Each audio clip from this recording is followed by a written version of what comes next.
Parmi les divers types de jeux vidéo, il existe ce que l'on appelle les héros shooters.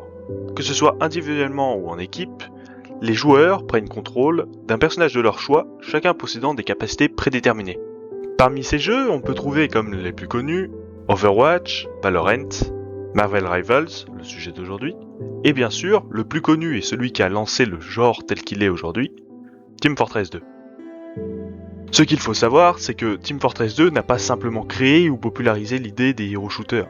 Ses créateurs ont établi et perfectionné ces règles, qui sont encore aujourd'hui respectées.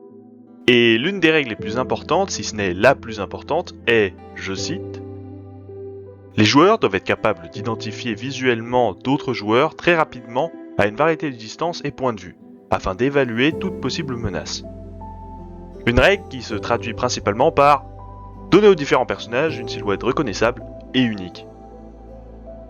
Et les personnages de Marvel Rivals n'en font pas exception, chacun ayant une silhouette définie. Leur skin, cependant, c'est une autre histoire.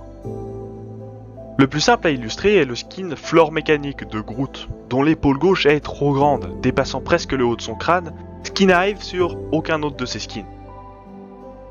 Et si cela ne semble pas être un très gros problème pour ce personnage, cela peut devenir bien plus problématique pour d'autres, cassant leur silhouette, comme le surplus de fourrure sur ce skin de Thor, d'autant que même dans les comics d'origine, la fourrure n'est pas aussi grande. Ou bien sur ce skin gladiateur de Captain America, où les cornes sur son épaule semblent simplement inutiles et hors de caractère, et desserrent complètement la silhouette du personnage. Le problème inverse existe aussi. Dans Marvel Rivals, Namor a été complètement relooké, lui donnant une silhouette unique. Son trident étant très large, ils lui ont donné une très grosse épaulette de l'autre côté pour équilibrer son design. Et si cette symétrie de poids est respectée pour la plupart de ses skins, certains skins brisent cette règle. Le premier skin en question est celui adaptant son apparence dans Wakanda Forever. C'est un très joli skin, mais l'absence d'une épaulette peut poser problème dans la lecture du personnage. Malheureusement, comme il s'agit d'une adaptation venant d'un film, les caractères artistes n'avaient probablement pas leur mot à dire. Donc, à moins d'adapter son autre apparence dans le film, il n'y a pas vraiment de solution. En revanche, sur le skin suivant, il n'avait pas vraiment d'excuses. Le skin Roi Phoenix est une adaptation plus modeste de son apparence originale dans les comics. Et si l'apparence originale ne possède pas d'aussi grosses épaulettes, cela aurait tout de même pu être corrigé par le biais de flammes sur ses épaules. Un autre personnage souffrant de l'absence d'épaulettes sur l'un de ses skins est Adam Warlock sur son skin Magus, car tous les autres skins d'Adam ont aussi de très grosses épaules sur sa silhouette. Cette absence d'épaules pointues est d'autant plus surprenante au vu des premières apparences de Magus dans les comics. L'autre point négatif de ce skin est l'absence de cap. La silhouette d'Adam Warlock en dépend trop, spécialement lorsqu'il est loin, à l'arrière dans les rangs ennemis. Et ce, même si Magus n'a jamais porté de cap dans les comics. Plus surprenant encore est qu'un autre skin d'Adam Warlock n'ait pas de cap, et spécialement au vu de l'apparence de sa queue de pie, qu'ils auraient très bien pu adapter en cap. Cet exact même problème est aussi présent sur l'un des skins de Doctor Strange. En effet, le Bleecker Street Strut est juste un manteau. Il descend aussi bas que la cape, mais comme il ne part pas de ses épaules, il casse la silhouette très carrée du personnage. Ils auraient probablement pu poser son manteau sur ses épaules, à la manière du dernier skin d'Emma Frost. Cela nous aurait en plus permis d'admirer son magnifique écharpe. Du coup, vous vous dites, ça y est, j'ai compris, s'il manque quelque chose ou s'il y a quelque chose en trop, c'est que le skin n'est pas bon. Eh ben, non. Du moins, pas forcément. Certains personnages s'en sortent très bien.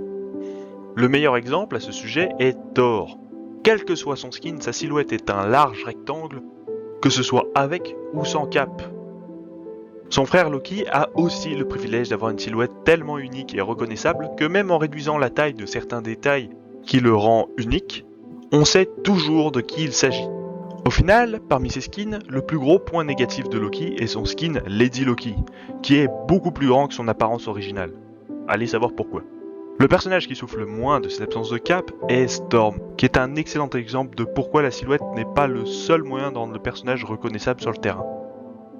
En effet, Storm est l'un des rares personnages volants, ce qui fait qu'avec ou sans cap, on sait à qui nous avons affaire en un clin d'œil. Il existe aussi le cas inverse, où ajouter une cape ou un manteau trop long pourrait desservir les skins, mais auquel l'équipe artistique de Marvel Rivals ont pensé. Parmi eux se trouvent deux skins récursion gothique, dont le manteau et cape ont été déchirés pour combler au problème, évitant au surplus de tissu de casser la silhouette. Il y a aussi le cas de la torche humaine, où il est important que ses jambes forment une sorte de cartre. Une posture facile à reconnaître, même de loin. Conserver ce vide au milieu de ses jambes devient donc important pour la lecture de sa silhouette. Sa queue de pie suit donc ses jambes pour ne pas combler ce vide. Pendant que j'écrivais cette vidéo, Marvel Rivals s'est vu ajouter son 47e héros, Elsa Bloodstone. La question se posait donc, est-ce que la silhouette de son uniskin est correcte? Et on pourrait à première vue, dans le menu, se dire que sans son manteau en queue de pie et sa large coiffure, sa silhouette change drastiquement. Cependant, pour ce personnage, sa posture est différente entre le menu et en jeu. En jeu, sa silhouette est principalement marquée par son fusil posé sur son épaule, ce qui fait que son skin est valide. Il existe finalement des cas un peu particuliers, comme pour Ella, dont le skin Sinistre Dame fonctionne plutôt bien malgré les différences de proportion avec sa silhouette originale, mais où le skin Disco des Morts ne fonctionne plus du tout, à cause d'une trop grosse différence dans sa silhouette. Ou bien le skin Mecha Moon Knight, qui brise complètement sa silhouette, mais qui reste parfaitement reconnaissable. Et ce, même sans les couleurs. Comme quoi, ce n'est pas toujours une science exacte. Mais si ces règles ont été créées, c'est pour le confort des joueurs, donc il faut les respecter au mieux. D'autant que pendant une période, les joueurs avaient du mal à différencier trois personnages à cause de couleurs trop similaires, alors vous imaginez si on ne respecte pas les silhouettes. De nombreux skins ont été annoncés et j'ai hâte de pouvoir observer l'excellent travail des développeurs, et de décortiquer tous leurs défauts.